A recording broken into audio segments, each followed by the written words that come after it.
இந்த வீடியோல நெட்ஃபிளிக்ஸ்ல வெளிவந்திருக்கிற Ruth and Bose திரைப்படம் எப்படி இருக்கு அப்படிங்கறத வந்து பார்க்க போறோம். இப்போ இந்த திரைப்படம் வந்து தமிழ் டப்பிங்கோட வெளிவந்திருக்கிற ஒரு நல்ல ரொமான்டிக்கல் டிராமா திரைப்படங்க. இதுல ரூத் அண்ட் போஸ் அப்படின்னு சொல்லப்படுறது இந்த பைபிள்ல ஒரு முக்கியமான ஒரு லவ் ஸ்டோரிங்க. சோ இந்த லவ் ஸ்டோரி ரொம்ப ஃபேமஸான ஒரு லவ் ஸ்டோரி.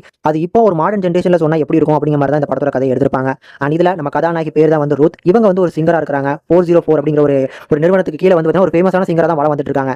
இப்போ நம்ம ஹீரோயின் வந்து இந்த பாட்டு பாடுறதெல்லாம் விட்டுக்கிட்டு தான் கல்யாணம் பண்ணிக்கலாம்னு இருந்த பாய் ஃப்ரெண்டோட அம்மா கூட தான் வசிச்சுட்டு இருக்காங்க. சோ ஒரு ஆக்சிடென்ட்ல வந்து பாத்தீங்கன்னா இவங்க கல்யாணம் பண்ணிக்கலாம்னு இருந்த அந்த பாய் ஃப்ரெண்ட் வந்து இறந்து போயிருப்பாங்க. அவங்களோட அப்பாவும் சேர்ந்து வந்து இறந்து போயிருப்பாங்க. சோ இதுக்கப்புறம் இந்த அம்மா நயோமி அப்படிங்கிற இவங்களுக்கு வந்து நாம தான் சப்போர்ட்டிவா இருக்கணும்னு சொல்லி நம்ம ஹீரோயின் அவங்களோட பூர்வீக ஊருக்கு வந்து பாத்தீங்கன்னா கிளம்பி போய் அவங்க கூட வந்து பாத்தீங்கன்னா ஸ்டே பண்ணி வாழ்வாங்க. அங்க தான் வந்து பாத்தீங்கன்னா ஒரு திராட்சை தோட்டத்துல வேலை பார்ப்பாங்க. அந்த ஓனருக்கும் நம்ம ஹீரோயினுக்கும் ஒரு கட்டத்துல காதல் உண்டாகுது. சோ அந்த காதல் எந்த மாதிரி சேர்ந்துச்சா இல்லையா அப்படிங்கறத அந்த படத்தோட மிச்ச கதையே.